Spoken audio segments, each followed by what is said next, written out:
Um, Professor Stephan has participated in a variety of projects involving law reform in former Soviet states. He's worked in Russia, Georgia, Ukraine, Albania, and Slovakia on behalf of the U.S. Treasury, and in Kazakhstan and Azerbaijan on behalf of the International Monetary Fund. Most recently, he's been the coordinating reporter for the American Law Institute's Restatement Fourth on Foreign Relations Law of the United States. And he's here today to speak with us about his new book, The World Crisis of International Law, the Knowledge Economy, and the Battle for the Future. And on a personal note, I'll say that Professor Stephan was my professor. He's been my mentor for many years, and now hopefully my friend. But I can tell you that as a mentor, you couldn't hope for a more supportive, generous, and patient person. So it's wonderful to have you here, Paul. So I'll just say that all my former students, the great thing about UVA law culture is you get to be close to many students, but the one who has had the greatest success in academia and who I take enormous pride in is Rachel, as well as pride in our friendship. And I'm very happy to see so many friends here today, as well as new people. Let me tell you a little bit about the book. I want to leave plenty of time for a conversation, so I will rush through some of this. So the title really conveys the main point. I hope it conveys the main points of the book. So I think there is a world crisis, the world crisis, as opposed to what some people use the term polycrises. I think there is a theme, at least, that we are facing today. I think international law is the canary in the coal mine. I don't think international law is the cause of problems, but it is a barometer or an indicator of the problems. I think the theme that I have, my story is an economic story. I'm limited. I'm not an economist, although I played one on TV once. The knowledge economy is something that's gotten a lot of attention lately. Roberto Unger has a book called The Knowledge Economy, which is very interesting. People don't usually think of me and on the same, and our takes are very different, but this is very insightful. And I think this is about a battle for the future. So let me try quickly to explain what I mean by these ideas. Okay, so the book has 4 parts. The first part is a history of sorts. It takes us from 1989 to 2021. I turned in the manuscript in January 2022, so the Russians invaded Ukraine, and the Russian-Ukrainian war was on the horizon, and I had opportunities to revise the book, but I got very wise counsel from a good friend of mine who I do Russian stuff with, who said, you don't want this to be a book about the moment. And I think she was exactly right. So I think the Russian war on Ukraine is horrible. It's great for my book in the narrow sense that it creates a certain amount of salience for some of the things I'm talking about. But this book is not only about that problem, it's symptomatic of a wider range of problems. The knowledge economy piece of the book is a sort of lay economist. One of the economists that is central to my narrative, I'll say there. So the 2 fancy economists, the 2 Nobel Prize winners, whose work is most influential for me, are Paul Krugman and Paul Romer. I think Paul's a great name. But also Jane Jacobs, if you know her, did not even have a BA. But she was one of the most influential thinkers about the economics cities in the mid-20th century. And some of the Nobel Prize winners take her seriously. She was very influential on thinking about this, particularly because I think part of the story is a story about locality. I'll try and explain what I mean by that. Part of what's going on is an assault on international law. And I want to be clear, I don't think assault on international law, as an international lawyer, I care about it. But if all that was going on in the world was an assault on international law, I'd say, okay. But I think instead, assault on international law is symptomatic of broader and more dangerous tensions in the world. And at the same time, being an international lawyer, it's sort of what I can talk about. So I want to talk about international law as a lens into these problems without making the claim that this is fundamentally an international law problem. And then I end up, at my readers, Cambridge Press, they said, we need to know what you think the end of the story is, including we're all doomed. And so I decided I would write two chapters at the end. The first one being the reasons why we're all doomed. And then because I don't have that sense, I actually am a sunny, optimistic person. I don't think, although we're facing dangers, and that we have to look them straight in the face and be wise about how to deal with them, I don't think that we are inevitably destined to a cycle of doom, despair, plague, disease, the end times revelations. I don't think that's inevitable, and I try and talk at the end about some unexciting things that can be done. One of the problems with the book is I think all the problem identifying is something, and how we might get out of this is kind of boring, really, and that's just me, boring old guy.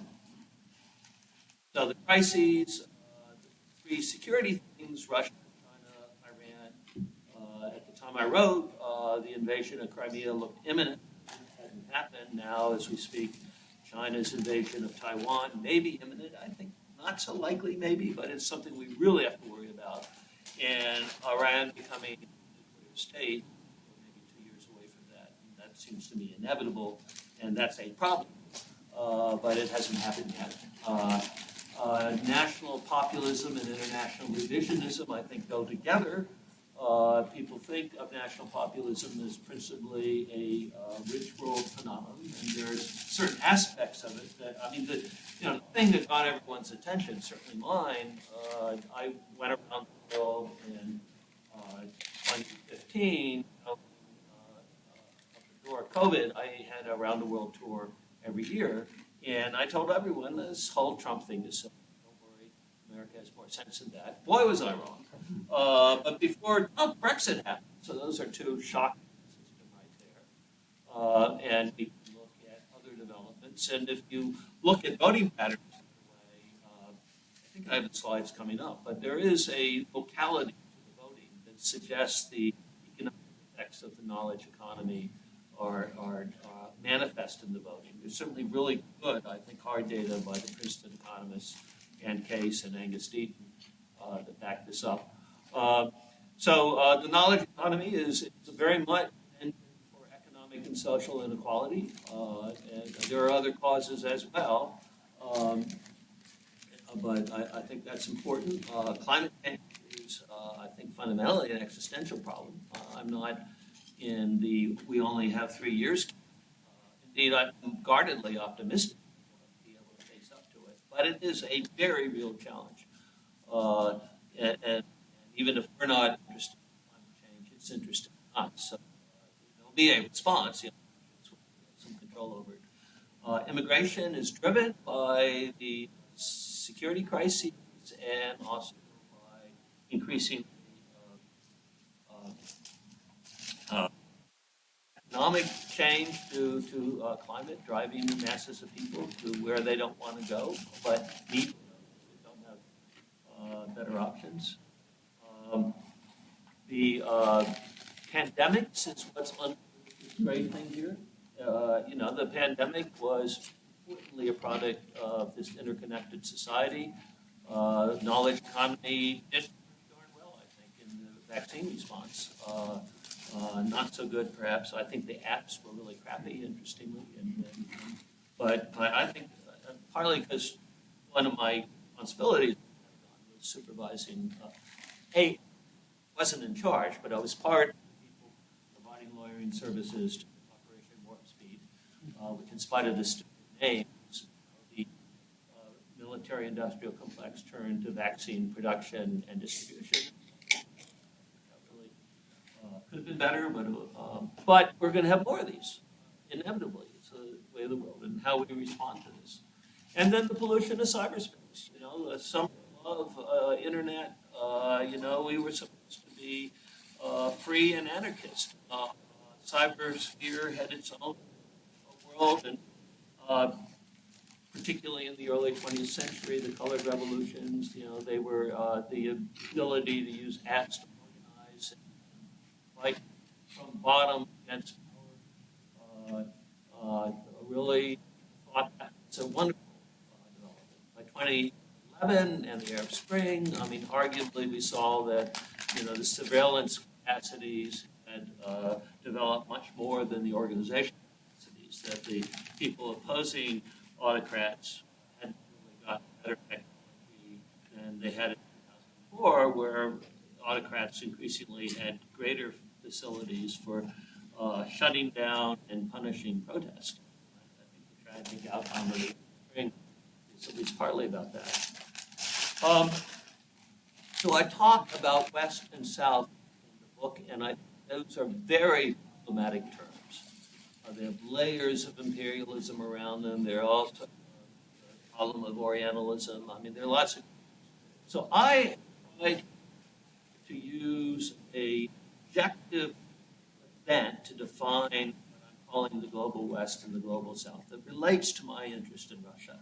And here I am drawing on events of 2022 that occurred after the manuscript was submitted, but I still had to insert these. So these are two charts right at the beginning of my book. Now, the West is defined here by Russia. This is a map of all the countries that Russia has identified as its adversaries because they're imposing sanctions on Russia.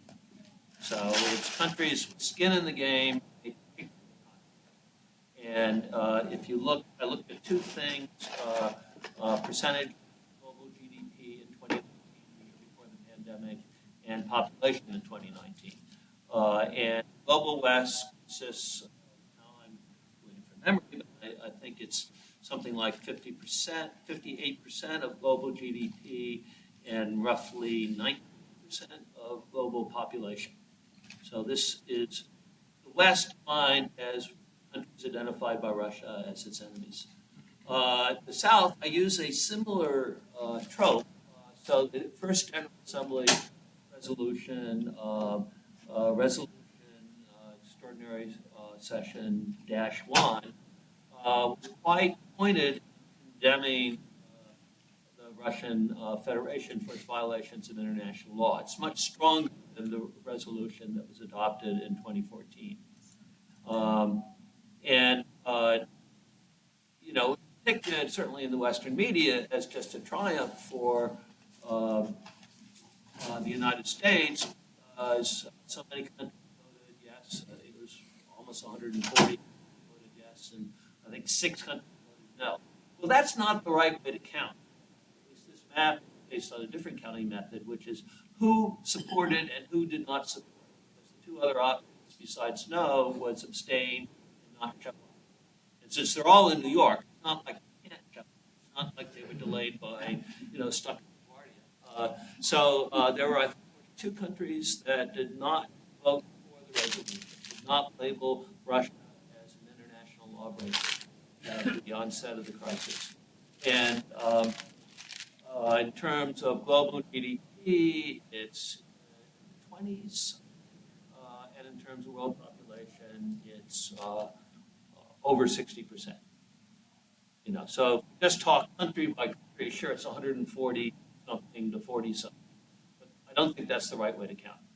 And so we have two kind of blocks, or at least two senses of affiliation expressed at a particular moment in a legal form. The difference between GDP on the one hand and population on the other is, I think, quite striking. Note, by the way, I always love to point this out, so Russia is there in the Western Hemisphere, west of Alaska, to Russia. And this pie chart shows you the percentages of population and you see the South being big and the West small size. Countries that neither are Russian enemies nor supporters of the UN resolution are slightly bigger here. That's population. There's the GDP. There's the opposite. So rich countries, small slice of population on the one side, not insignificant. Roughly not quite a third of global GDP on one side, but 60-some% of the global population on the other side. So history, very quickly, high points. Look at the 89 to 2000 as the apex of liberal internationalism. I link liberal internationalism to the idea of liberal democracy. Liberal democracy being a particular conception of democracy, not the only thing about democracy, but the one back in the 90s in the wake of what I believe, mistakenly believed was the West trying to win the Cold War. I believe Russia, the Soviet Union lost the Cold War, not that the West won it. So we did have this conviction that the rest of the world wanted to be us, whether they knew it or not. That China was coming along slowly, but by buying into rule of law economically, they would ultimately become good liberal Democrats too. Concept of perpetual peace, liberal democracies.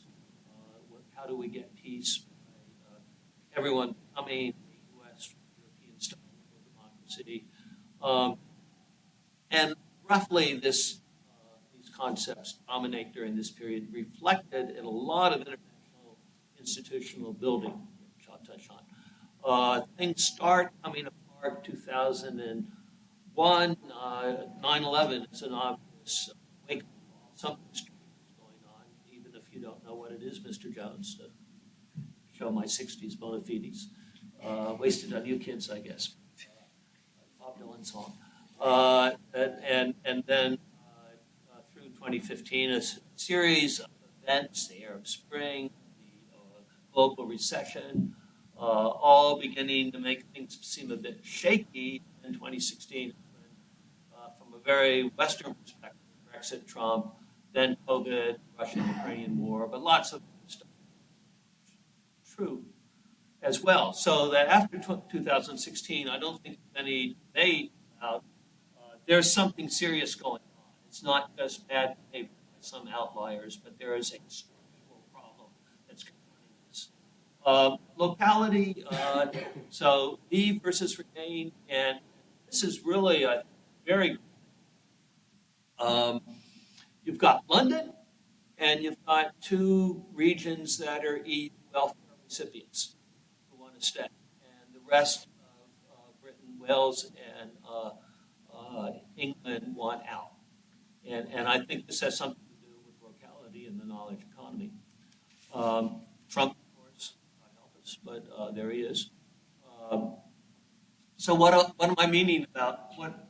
And by the way, I should say I've got a map of France and the 2022 presidential election. It's really quite simple. So we've got Paris and Toulouse, two centers of the knowledge economy that are strongly for Macron. And in much of the rest of the country, it's all Madame Le Pen. So knowledge economy is defined. First of all, I don't like the concept of globalization. I think it's an output. I'm going to focus on inputs. So it is because of the knowledge economy that gains to scale are more valuable, and appreciating why eliminating borders increases the scale of producers leads to liberalization of trade, investment, movements of people and capital. But that is, I think, a policy decision reflecting economic conditions. And I'm trying to get at the economic conditions, which I think is the knowledge economy. The knowledge economy scales, a simple way of putting it is creating new knowledge, really expensive, look at vaccines, replicating knowledge, distributing a product based on it, like vaccines, once we learn how to make them, really cheap. And people like Stephen and Roman make, I think, convincing stories, although they're more moderate and careful than I am in saying, the ceiling's really high. So in many sectors of the economy and sectors of growing more important parts of the economy, the most efficient production method is monopoly to maximize gains from scale. And then locality, so that knowledge economy, in spite of the pandemic Zoom, I think no one has yet convincingly demonstrated that face-to-face, word-of-mouth interactions are inferior to anything else. And I think localization of the knowledge economy, Silicon Valley is one example. There are, depending on how you measure, 20 to 40 global cities. The sociologist Saskia Sassen, currently at Columbia, has done great work on this. The interesting thing about these global cities, and it's both talented people who get rewarded and people with very low human capital, but are willing to leave bad situations to come to a place to work more cheaply than their competitors, providing basic services. The people who operate leaf blowers at the big estates at Stanford out in Palo Alto is an example. Anyone who works, the people who had to keep on coming to work during the quarantine and pandemic, and increasingly not just in the rich world. In China and Russia, it's very much, you give limited civil rights to people who do dangerous and dreary jobs because it's better than their alternative, which is typically sustenance, agriculture, in a depreciating world. And one of the things these people who migrate to global cities do is affect the market for people who are losing in the global economy. It's very complicated and very controversial, and I wouldn't maintain at all that it's a one-to-one. I'm just saying that the migration of the desperate of the world to the rich world to service big global cities is a contributor to the politics of populism. And tying down the exact economic effects hard, but there's some evidence that is there. But it certainly creates a sense of resentment. And the other thing, that the knowledge economy, by putting a premium on talent, let's face it, everyone is in this room because we're part of the talented minority population of the planet. So we love being privileged by our talent. But it does mean that we find it easy to think of talent as either a value good or value neutral thing. And therefore, we're not concerned by a world that disproportionately rewards talent. Indeed, it's not disproportionate. It's our fair take for our skills, for our abilities in the knowledge economy. And people who don't benefit from the knowledge economy, the slow, suffer from that. And on the one hand, a great thing about the knowledge economy, something I very committed to, lifelong commitment, is one of striking down discrimination based on antiquated, incoherent criteria, whether it's your skin pigmentation or how you go to the bathroom or how you identify. The knowledge economy says we don't care about that. We want to know what you're ready to do. I think that's great. But it also means that for the people who lose in this system, and it's not a small minority of the population. It's roughly, I think, in the U.S., maybe 40% higher in the UK. Their resentment is greater because they don't have the grievance of class injustice. They don't have the grievance of discrimination. The people who discriminate against them think they're justified because talent is a good thing. And, you're untalented, so you deserve the terrible life outcome you got. This is an example of the knowledge economy. It's containerization. It's not high tech, but it's a very important technological breakthrough that scaled when communication and data management became more sophisticated as a result of the computer revolution. Even in the 60s, containerization became more valuable, but the basic insight was achieved in the 50s.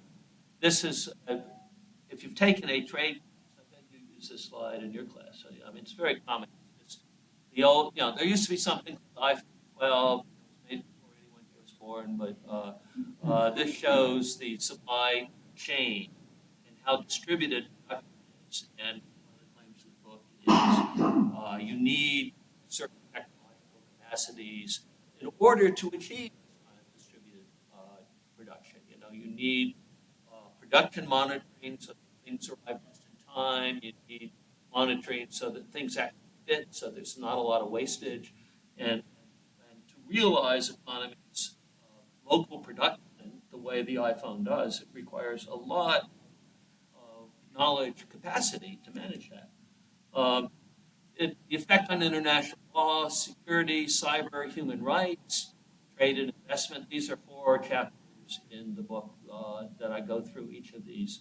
So the first chapter is sort of traditional international law ideas, trade and investment, which is where I've done a lot of work in the last 30 years, and where Professor Brewer, I want to call her Rachel, but I think I have to call her Professor Brewster for students. Then chapter in immigration, which has really become a cutting edge in the last 10 years. And then I think, particularly for international lawyers, the most interesting chapter is the revolt against international institutions. I just document how, in the 21st century, how many first world legal systems, as well as countries like Russia, have taken on international legal institutions. And by taken on, I mean their courts are fighting back against claims of international law. I think, to me, the most striking instance is the decision of the Federal Constitutional Court of Germany for the first time after decades threatening to treat EU law as ultra vires, as transgressing the root norm of the German Federal Republic. They finally did it in the context of the response to the Great Recession, and held that a certain practice of the European Central Bank, which they first referred it to the Luxembourg court to say, you can't really mean this is consistent with EU law. And the Luxembourg court said, oh, we do mean that. And Germany said, that, well, heck, this violates our constitution, and we will not let our banking system, which, after all, is the backbone of the entire EU project, can no longer cooperate with this particular strategy. So there are a lot of examples like that. That, to me, seems a particularly interesting one. And there have been more instances since the book's been published. Cyber threats, misinformation, surveillance, hostile acts, a lot of this in the last decade. Where we go from here, one, we're doomed. Doomed would mean we're not even going to have a Chinese hegemon. That problem of an unaccountable autocrat who doesn't have negative feedback loops when he makes bad decisions, see management, see the taking away of video games, see the cultural war on girly men. A lot of really dumb stuff that I think the masses, the talented masses in China, really don't like. There is no mechanism, no corrective mechanism. So I don't think even the Chinese can do this. If your view is don't worry, the 21st century will be the Chinese century, I don't think that's true. So what we have instead, well, this is not very sexy, dramatic, but it's the best I've got, which is incremental bottom-up initiatives based on norm entrepreneurs' particular state. I use as an example, referencing Professor Brewster's work, the anti-bribery norm that developed in the course of the 21st century was based on 20 plus years of U.S. unilateralism, where it wasn't just that we were the only, although we were the only dealing with international bribery, but we were dealing in a way that some of our European allies thought was violative of the international law of prescriptive jurisdiction. We previously had done something very similar with competition law. These are examples where what was initially an outlaw approach to international regulation was over time accepted desirable, and the norm entrepreneur state is not using its initiatives as an ability to collect rents, that it seems valuable and not particularly selfish. I mean, you can say anything that sustains global capitalism is inherently selfish and bad. Get that argument, and then you would take the U.S. approach on competition law and anti-bribery as postponing the inevitable recognition of inevitable confrontation with the internal contradictions of the capitalist system. But if you happen to think that's not a very satisfactory analysis, I'm post-Marxist myself, then you can say, well, this provides some promise. And we're doing things now like the climate approach. The Paris Agreement combines commitments, law-backed commitments on things like transparency, with no law as such about substantive commitments. States can pick their decarbonization levels. But the idea is that transparency, with room for states to experiment, and I think experimentation has to include monetization, because I really think the solution to the climate change problem will involve, to some extent, figuring out how to make money from the remediative measures. I don't think shutting down the industrial economy is a winner. I don't think it's going to happen. So we're going to have to come up with technological innovation that adapts our methods of production to a decarbonized world. And I think the way we get there is by coming up with technological innovations that do get compensated. The knowledge economy at work. So that's basically the talk. I went a little longer than I wanted, but we do have a fair amount of time for conversation, and I would really welcome your questions, your criticism, your denunciation. I can take it. I will keep a queue. Yep. So just let me know if anyone would like to start. Yes, Stephan. Thanks, Stephan, for this wonderful talk. I look forward to reading your book.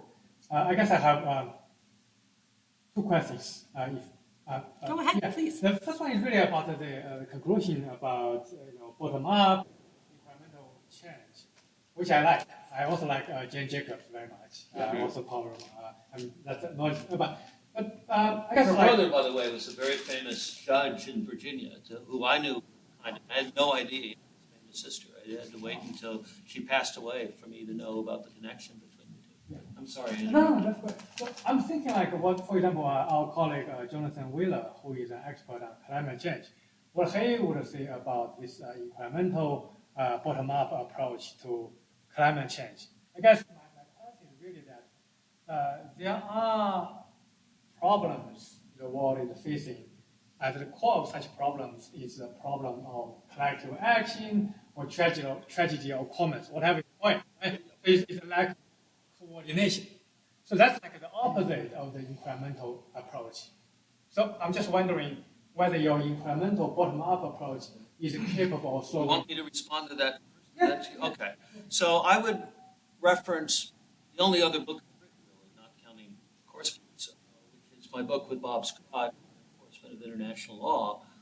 And our argument is basically extending from contract theory to international law the idea that it's all law, but the way we enforce it varies. And there are areas where informal mechanisms, and the informal mechanisms are, retaliation directly against rule breakers, reputational loss, which has a broader effect on third parties, and recognizing, supporting general preference for cooperation, which I mean, there's good data saying about 50% of humanity, and it's been tested in many different cultures, prefer to be cooperators. And being a cooperator includes assuming the cost of punishing defectors, even when it's not in your interest to do that, because you feel important about cooperation. And when you draw on these resources, sometimes you get better outcomes due to deficiencies in formal dispute resolution and formal rule application. Example, So unionization does a lot of good things, but one of the things that really was a killer for unionization in the rich world was the work to rule concept. When unionization became a form of bargaining over work practices rather than cooperation, sort of the Toyota model of collaboration between the workforce and management to learn how to do the job better.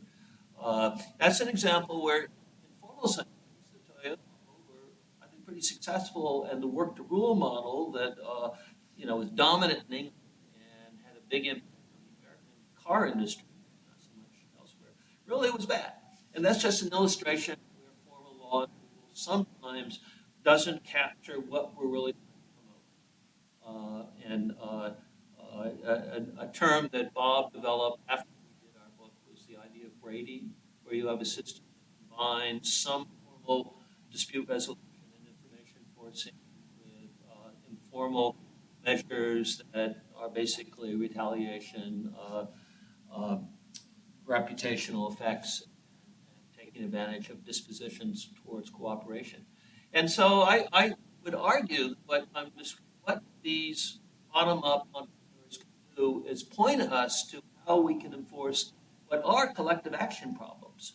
They are never the single entrepreneur, norm entrepreneur is only the solution globally as a hegemon, and we do not live in a world with hegemons.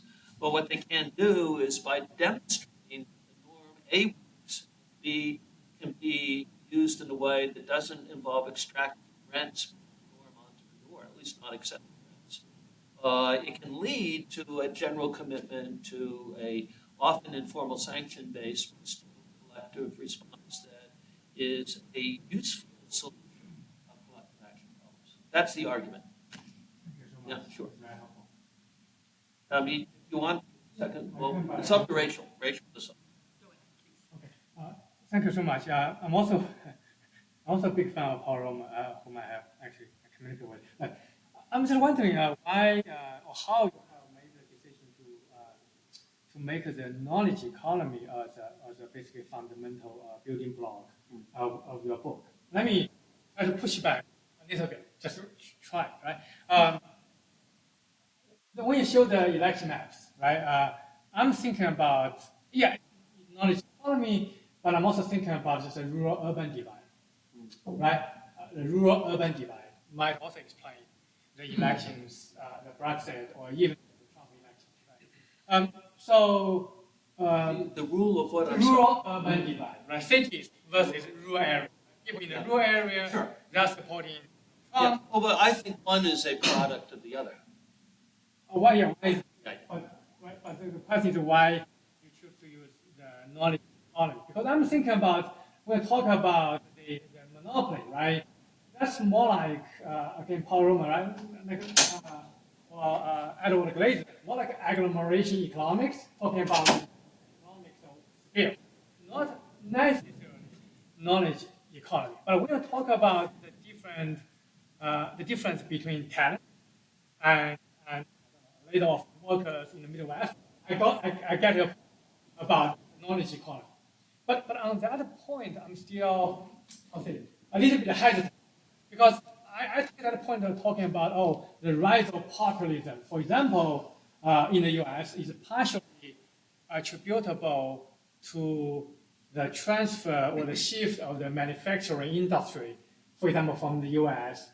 to China, right? And the elites in the U.S. have benefited mostly, whereas the laid off workers, they don't benefit at all, so they are angry. So I got that part of the story of knowledge economy. Mm-hmm. But if we see the other side, across the Pacific Ocean, in China, right, you have the workers who are benefiting from this process of transfer or shift. So they are not the elite of the knowledge economy. So I guess I'm just trying to push back. No, absolutely fair point, and I defer to you completely on kind of. I back this up in the book with an anecdote. It's not data, but it's my honest.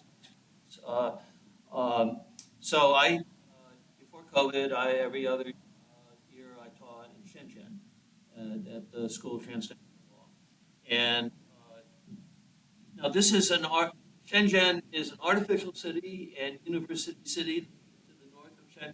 It's this artificial compound, artificial campus, and everything is under construction. There are buildings going up all around us, so the kids in most of these programs in University City, and certainly the kids who are in the School of Transnational Law, are almost entirely, native PRC. They are looking at great life opportunities compared to their parents and grandparents.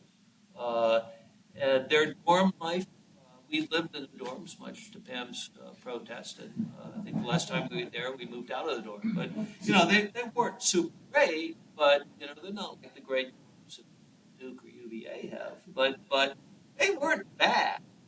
And all these people who were building stuff, the workers, who are all, without the lookout system. And so, these are no civil rights. They're basically in servitude. And they live in really ramshackle, sometimes just campus tents right next to campus. And they show up in line in the same stores where the students are buying stuff. And you see cheek to jowl these people who have extraordinary life opportunities facing them. And you see these other people are better off than they were in the countryside, but they know, they must know that these kids are going to have it so much better than them. And that is, so, and I say in the book, if I were President Xi, that would keep me up at night. So that's, you're right that there have been some initial, and certainly in terms of both China and India, getting people out of extreme poverty through these economic developments is great. But, you don't win the masses by simply making their lives incrementally better, particularly if they can see people that are like them, in line with them, who have so much better lives than they do. I think that's a problem. Thank you so much. Sure. Larry. So, Paul, it's Great to see you, Larry. Yes, it's great to have you here. And I really appreciated the presentation. I want to just pick up where your last slide left off between doom and bottom-up incremental. Yeah.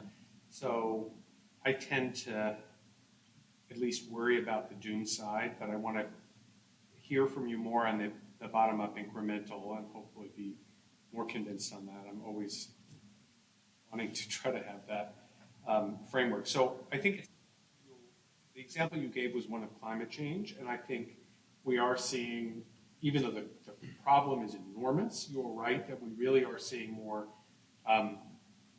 bottom-up incremental developments in terms of clean energy and scalability, and there's a lot that's happening. So, and I just wanted to invite you to think a little bit more about time horizons, which I think are really important for bottom-up incremental. We seem to be moving in the knowledge economy framework very quickly, right? We're moving faster than we used to move. And the bottom-up incremental solutions take time, many of them. Mm-hmm. Now, it's true that when you get to a certain kind of economy of scale, you might be very quick. I mean, so the example of the vaccines is a really good one. If we really reach a tipping point on certain kinds of clean energy, that will be hopefully another.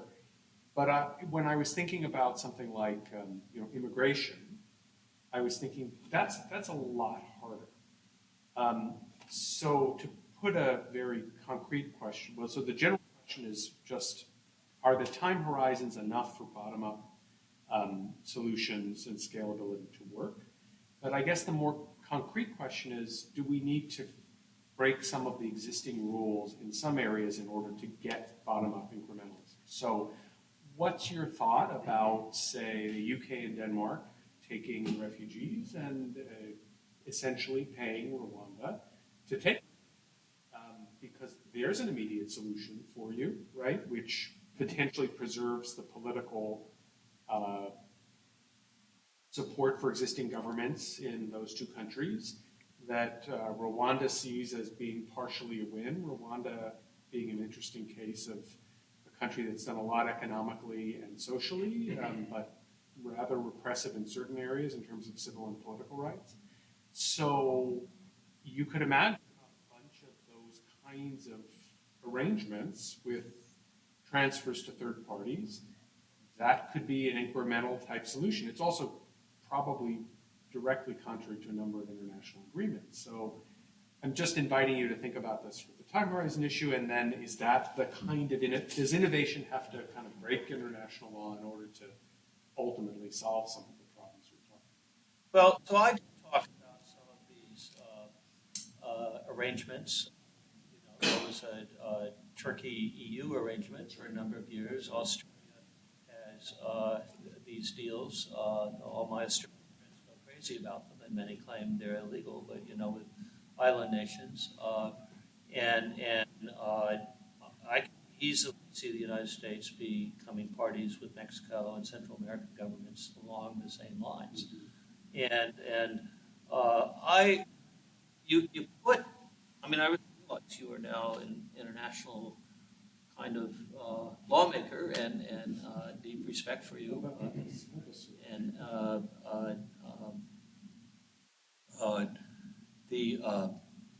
but I think it's not so much breaking international law. I would rather think it's reframing international law. And so if you've got a problem and the options are horrible, there are no but some are not as bad as others. Can you find ways to accommodate international law to those options? I mean, I think the answer is we should try. You know, not seeing it as a defeat for international law, but showing that when you have global problems involving a lot of uncertainty about the future, and immigration is a wonderful example of, you know, we really don't know. I mean, there's a lot of evidence that long-term immigration is a very positive thing for societies, and it's a sign of social resilience and stability over immigrants. You know, now that through my son, our family includes you know, both people.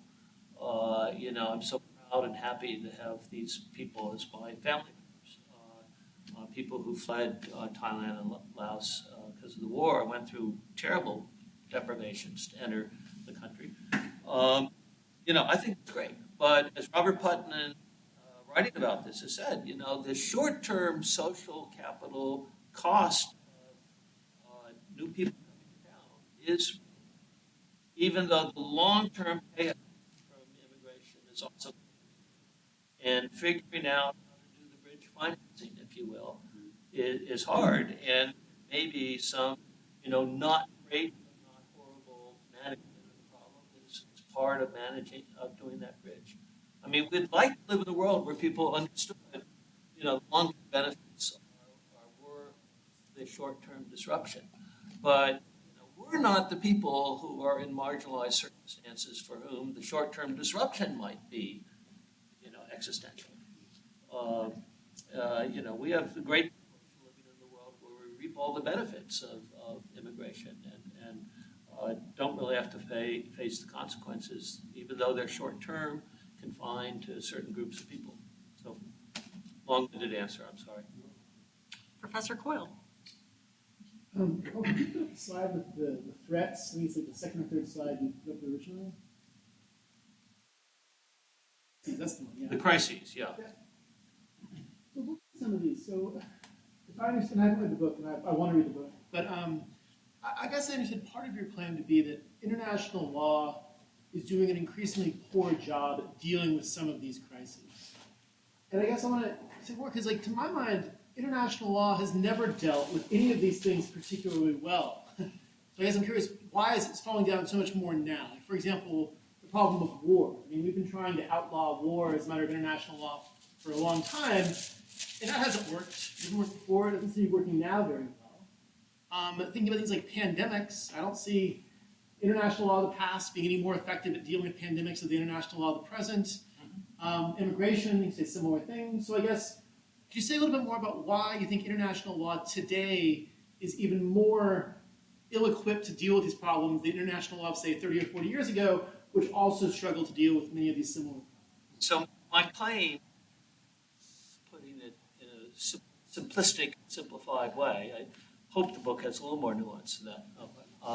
But the claim is that the institutions that we started building up between 89 and 2000, motivated by optimism and good faith, and we all, certainly as teachers, we benefited from having these new materials to teach, but they were overly ambitious, and they couldn't ultimately pay off. They weren't bad, harmful, but they were exposed as proverbial emperor with no clothes.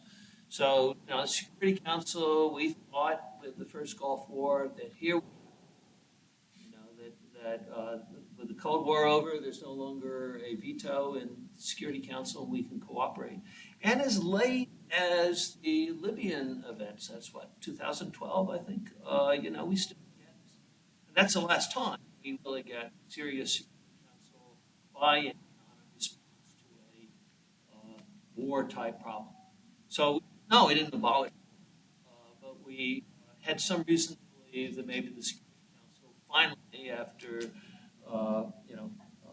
40 plus years of doing nothing, really, would actually do something. That turned out to be wrong. The GATT and it turning into the WTO, the European communities turning into the European Union, both of these were projects based on moral law, based on the perception of common interests, where maybe the perceptions of the common interests were missing. And I see, I did Katerina's podcast, and she spoke as a patriotic Greek, saying, "How can you cast the shade on the EU? Things are going great.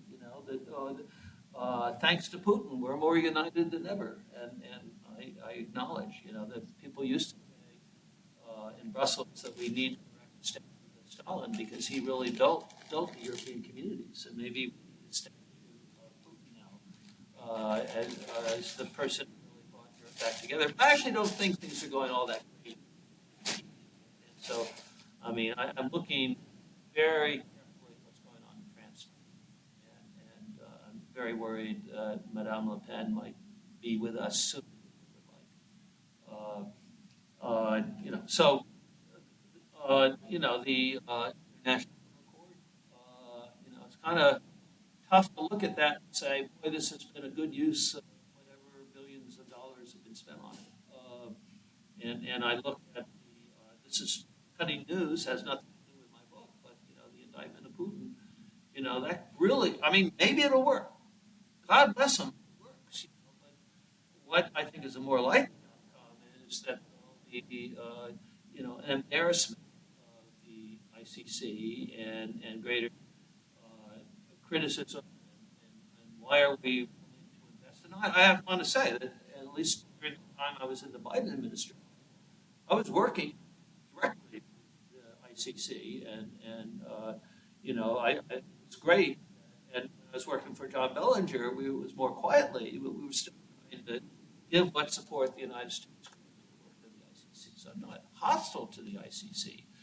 I do wonder, from a cost-benefit perspective, whether it's been worth it. And I fear that if Putin's indictment is a fiasco, the Germans are already saying that the fact that the court says there's no head of state immunity doesn't bind us on our treaty obligations, and we can still keep head of state immunity in terms of our extradition authorities. So people are already making those arguments. I'm not informed enough to know whether, but they're being made by fancy people. They're not being made by crackpots like me. That could be a serious blow to the ICC. We don't have much time, and we have two questions. So Yeah. maybe if we could just get the two questions on the paper, maybe follow up offline. First, Professor Meyer. Professor. So I just have the somewhat reverse framing to, I think, Joan's question, which is just, I remember in whatever day it was in like the late 90s coming home and turning the TV on to watch the Dow close above 10,000 and thinking, oh my golly, 10,000, right? And now it's down, whatever it's at, 31 or 32. We can't believe it's down 10% or something. Which reflects two different things, right? It reflects just enormous growth in the economy that's the long-term picture, and the short-term picture is, oh my God, we lost 10% of the value. And so that seems to me kind of where international law is. We've built the European Union. I didn't have anything to do with it. The Europeans built the European arena, built the European Union. We built the GATT and the WTO. There's been just enormous successes, and we've had what I think on a historical scale is pretty minor retrenchment. The sort of knowledge economy that your book is sort of built around rests on a lot of policy coordination that really hasn't, we haven't seen deglobalization despite Trump and despite all of this, and the Germans are able Trump to. and Biden. What's that? Yeah. Trump and Biden. And Biden. There's been no change between the two administrations. Sure.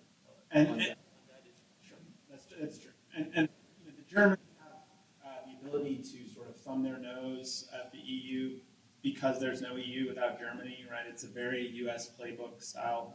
So in some sense, that's actually more of an indication of the strength of the union in a kind of perverse way, because somebody has managed to accumulate sufficient power that they are able to actually sort of pick and choose, right? You're talking about the U.S. and the ICC, right? It's a similar situation. So I just think what your reaction would be to somebody who says, look, these are adjustments in terms of how this works, but this isn't really a crisis, nor is it on any sort of historic scale a major retrenchment international. I'm not sure I'm curious what you thought. So let's save this for this little pep. So I'm very sympathetic to the argument and the approach, and if I get it right, I think you're arguing.